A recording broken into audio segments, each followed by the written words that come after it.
भारत ने स्मार्टफोन की दुनिया में एक नया मुकाम हासिल कर लिया है। पहली बार अमेरिका में सबसे ज्यादा स्मार्टफोन सप्लाई करने में भारत ने चीन को पीछे छोड़ दिया है। 2025 की दूसरी तिमाही में अमेरिकी बाजार में मेड इन इंडिया स्मार्टफोन्स की हिस्सेदारी 44% तक पहुंच गई है, जबकि एक साल पहले यही आंकड़ा सिर्फ 13% था। दूसरी ओर चीन की हिस्सेदारी 61% से गिरकर 25% पर सिमट गई है। आज अमेरिका में हर तीसरा स्मार्टफोन भारत से इंपोर्ट किया हुआ है। ये बड़ा बदलाव यूं ही नहीं हुआ। रिसर्च फर्म कैनालिस्ट की रिपोर्ट कहती है कि भारत में स्मार्टफोन मैन्युफैक्चरिंग में सालाना 240% की जबरदस्त बढ़ोतरी हुई है।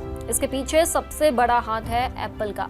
एप्पल ने अपनी चाइना प्लस वन स्ट्रेटजी के तहत भारत में तेजी से निवेश किया और अब अमेरिका के लिए बड़े पैमाने पर स्मार्टफोन्स एक्सपोर्ट कर रहा है।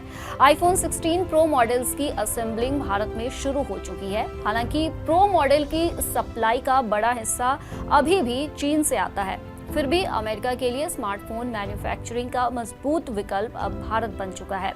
सिर्फ एप्पल ही नहीं, सैमसंग और मोटोरोला भी भारत से अमेरिका स्मार्टफोन्स भेज रहे हैं। भले ही इनका स्केल अभी छोटा है। सैमसंग की बड़ी मैन्युफैक्चरिंग वियतनाम में होती है और मोटोरोला का मेन हब चीन में है, लेकिन भारत इनके लिए भी तेजी से उभरता हब बन रहा है।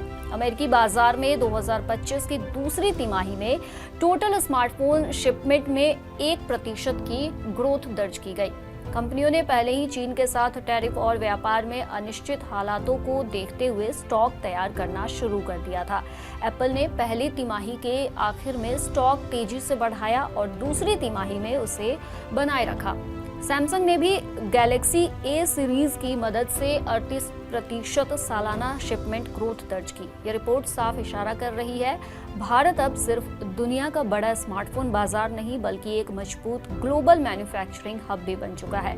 अमेरिका जैसे बड़े बाजार में भारत से डायरेक्ट सप्लाई बढ़ना आने वाले समय में भारत की एक्सपोर्ट ग्रोथ को और भी ऊंचाइयों तक ले जा सकता है।